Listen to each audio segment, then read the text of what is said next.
अस्सलाम वालेकुम जी, क्या हाल चाल हैं। उम्मीद है सब ठीक होंगे। आज की जो वीडियो हम आपके लिए लेके आए हैं उसमें हम डिस्कस करेंगे कि work permit, work contract letter और ऑफर लेटर, इन तीनों में क्या डिफरेंस है। क्या ये तीनों एक ही चीज हैं या तीनों अलग अलग हैं। हम इस वीडियो में आपको डिटेल से ये बताएंगे कि ये क्या है, इन तीनों में क्या डिफरेंस है।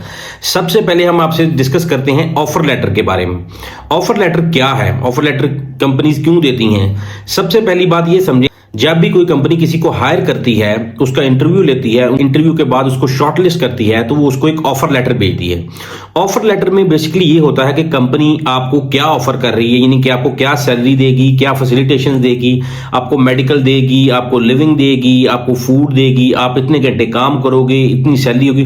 वो जो ऑफर लेटर होता है उसके अंदर तमाम जो कंडीशंस होती हैं, जो कंपनी की तरफ से आपको मिलनी होती हैं या जो आपने काम कंपनी के लिए करना होता है, वो डिटेल से लिखा होता है। जब आपका इंटरव्यू में आप शॉर्टलिस्ट हो जाते हो तब वो कंपनी आपको ऑफर लेटर देती है। ऑफर लेटर साइन करके आप कंपनी को भेजते हो, तो उस ऑफर लेटर की बेसिस पर फिर कंपनी आपके लिए वर्क परमिट अप्लाई करती है। सबसे पहले आप कंपनी को जब इंटरव्यू देते हो, इंटरव्यू में शॉर्टलिस्ट होते हो, शॉर्टलिस्ट होने के बाद कंपनी आपको एक लेटर भेजती है जिसमें वो सारी डिटेल्स आपको मेंशन करती है कि आपको कितनी सैलरी मिलेगी, क्या क्या मराहत होंगी। वो जब आप फाइनल साइन करके वापस कंपनी को भेजते हो, फिर कंपनी आपके लिए वर्क परमिट अप्लाई करती है। वर्क परमिट का प्रोसीजर आपने, जैसा कि पुरानी जो लास्ट वीडियोज हैं उसमें आपने देखा कि आपके वर्क परमिट हासिल करने के लिए कंपनी को कौन कौन से रिक्वायर्ड डॉक्यूमेंट्स होते हैं और कंपनी को आपसे कौन से डॉक्यूमेंट चाहिए होते हैं। जैसा कि लास्ट वीडियो में हमने आपको यह भी बताया कि वर्क परमिट हासिल करने के लिए कैंडिडेट को अपने कंट्री से कौन कौन से डॉक्यूमेंट चाहिए। हमने ये भी बताया कि कंपनीज को रोमानिया में कौन कौन से डॉक्यूमेंट चाहिए आपका वर्क परमिट अप्लाई करने के लिए। फिर कंपनी, जब आप अपना ऑफर लेटर साइन करके कंपनी को भेजते हो, तो फिर कंपनी आपके लिए वर्क परमिट अप्लाई करती है। आप अपने डॉक्यूमेंट्स रेडी करके कंपनी को भेजते हो, कंपनी अपने डॉक्यूमेंट्स यहाँ से रोमानिया में रेडी करती है और आपकी IGI ऑफिस जो है, जो इमिग्रेशन का ऑफिस है रोमानिया में, उसमें आपकी फाइल ड्रॉप करती है वर्क परमिट के लिए। इमिग्रेशन जो है उसको प्रोसेस करने के बाद नॉर्मली 60 to 70 डेज का प्रोसेस अभी लग रहा है, क्योंकि अभी टाइम ज्यादा लग रहा है। उसके बाद कंपनी को आपका वर्क परमिट मिलता है इमिग्रेशन के ऑफिस से। यानी पहला स्टेप है कि कंपनी आपको शॉर्टलिस्ट करने के बाद आपको ऑफर लेटर भेजती है। ऑफर लेटर साइन करके आप कंपनी को भेजते हैं, फिर कंपनी आपका प्रोसेस इनिशिएट वर्क परमिट हासिल करने का। जब आपका वर्क परमिट हासिल हो जाता है, वर्क परमिट के बाद आपका प्रोसेस वहां पे वीजा के लिए होता है। आप एम्बेसी में अपनी फाइल ड्रॉप करते हो, वीजा के लिए आपको वहां पे 90 डेज का वीजा मिलता है। 90 डेज का वीजा मिलने के बाद आप अपनी कंट्री से ट्रैवल करके रोमानिया में आ जाते हो। अब आपने 2 स्टेप कंप्लीट कर लिए। पहला स्टेप आपने, जो आपका ऑफर लेटर था, वो आपने कंप्लीट कर लिया। जो सेकंड स्टेप है, ऑफर लेटर के बाद आपकी कंपनी ने आपका वर्क परमिट हासिल किया इमिग्रेशन से। अब सेकंड स्टेप के बाद आपने यहां से अपनी कंट्री से ट्रैवल किया और यहां पे रोमानिया में पहुंच गए।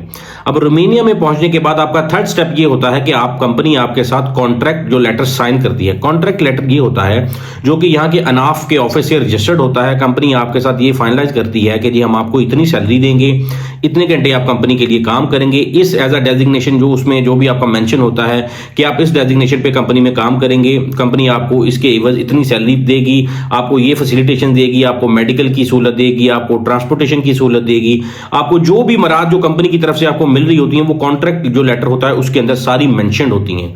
तो लिहाजा ये तीनों डिफरेंट चीजें हैं। सबसे जो पहला स्टेप होता है वो आपका ऑफर लेटर होता है। ऑफर लेटर के बाद कंपनी आपका वर्क परमिट हासिल करती है, जो कि इमिग्रेशन से हासिल करती है। थर्ड स्टेप में जब आप रोमानिया में पहुंच जाते हैं, तब फिर आके आप कंपनी के साथ कॉन्ट्रैक्ट साइन करते हैं, जो कि वर्क कॉन्ट्रैक्ट होता है।